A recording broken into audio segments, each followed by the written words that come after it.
Are there any Airbnb laws that make renting complicated?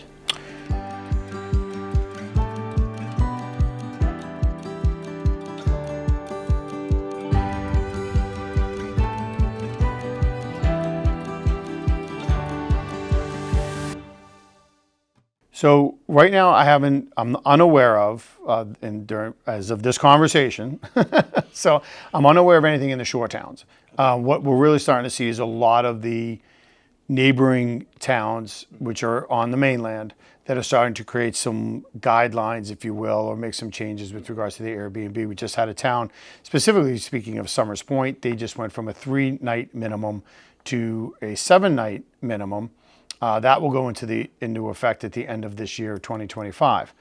Whether or not that holds or not, that's left to be determined, but that's what the city council had voted on. There's a lot of debate on that. That's going to go on. There's going to be probably, I'd be shocked if there wasn't a lawsuit, but I went to the zoning meeting. It was pretty wild, if you will, and contested. It wasn't, nobody was rude or anything like that. They didn't get into fisticuffs, nothing worthwhile to see on TikTok or YouTube, but it was certainly, people had their positions. And so it'll be interesting to see how it turns out. And we are hearing more and more, there are other towns that are trying to do this, trying to regulate. We'll see where that goes. Because there's certain question marks that go on with that. It's like, well, how can you regulate it? Yeah. So it's, It's a big one. I know I've seen Spain specifically Barcelona specifically, has just really cracked down. They closed, I want to say it was like 66,000 Airbnbs. Yeah. And it's what the people wanted, but it's as you would put it, a mixed bag. Because, I mean, it alleviates the housing stress, the housing crisis, but also it damages the tourism infrastructure.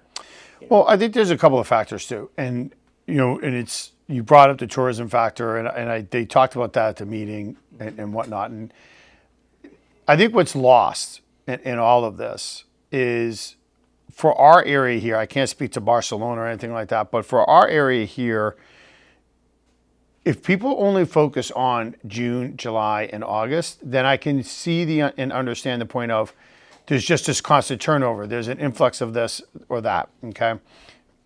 I will say, though, when you have a Airbnb, if a family comes in for 3 days and they have 2 cars, and then they leave, and another family comes in for 4 days and they have 2 cars, it's still just 2 cars over the span of 7 days. Mm-hmm. So if one family came for 7 days, there's still 2 cars in those parking spots. So I don't know where this influx of parking problems came from. But back to where my bigger concern is, if you are just focusing on the summer months, then yes, there's an increase in traffic. Okay, so maybe there needs to be some type of guidelines, which to be honest with you, there are guidelines. The towns have done a terrible job in enforcing the guidelines. So maybe there has to be a little bit more of self-reflection by the towns and those who control the towns to look at the rules that they have in place, and are they actually being enforced to start with, versus just blanketly trying to change it all dramatically. Yeah. My main concern is that that really hit me the other night was, when you get into these towns and now you start looking at, a 3-day visit or 4 days over Thanksgiving. Family comes in for Thanksgiving. 3 days over Christmas. 3 days over New Year's. 3 days over Valentine's Day. Maybe 3 days over St. Patrick's Day. Or there's a boating event going on in town, and now people just need a couple of 3 nights to stay somewhere. You no longer have that group of people. Yeah. Because they're not going to stay 7 days. They'll go to another town and stay somewhere else for 3 days, and they'll just drive in. You're not getting that traffic inside the little knick-knack store, in the clothing store, in your own public library, or in the bars and the restaurants, which is always the go-to answer. But what about all the little businesses? The ones that are the knick-knacks, the t-shirts, the barber, right? The hairdresser, and all of those other little mom and pop shops that are in and around town. They got a little extra boost of business when you take those months. You've actually taken that away from them. Yep. So then my question becomes, and if you're on the city council and your job is to protect all of the community, you are now doing a disservice to those people, not necessarily just the Airbnb owners. It's those people that are going to suffer. And that's the shame of it. That is, and that those 3 months here or 3 days here, 3 days there, that could mean the difference of someone choosing to stay permanently or to leave. Absolutely. Because if they don't get enough business, it's hard to warrant staying. That's right. You know, and I mean, I've in my life, I used to live in I worked tourism in Alaska for a decade in Ketchikan, very small town. And Been to Ketchikan. Yeah. And after the cruise ships stopped coming, Yep. everything closes. You know, there's the entire downtown that is so busy during the summer. Suddenly, there's like 3 stores open. Yeah. You know, because there's the locals aren't buying knickknacks. No. And t-shirts. Well, and I was having the conversation the other day with somebody. I said it's a little bit of a thank you, no thank you, where when you look at these Airbnb homeowners, they're not buying the already made product. Yeah.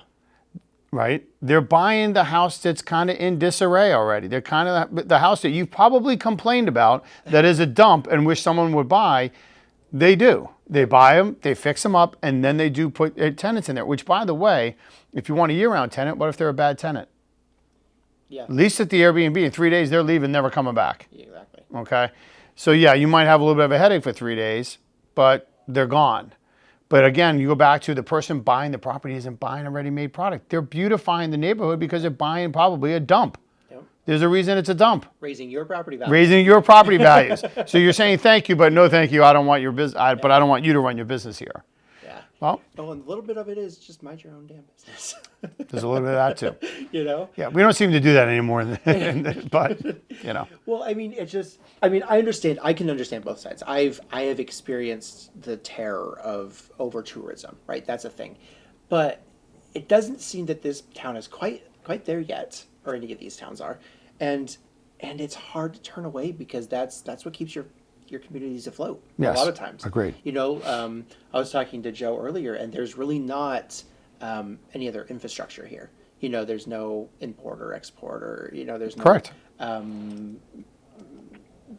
Plants or anything that creates a lot of jobs. Yes. So the tourism really is, And remember, we're on the East Coast, so our tourism is limited time. it's very limited.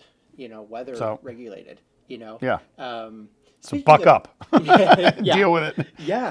Well, and it's so funny to me because it's like you'll meet people. I mean, and I know that there are a lot of people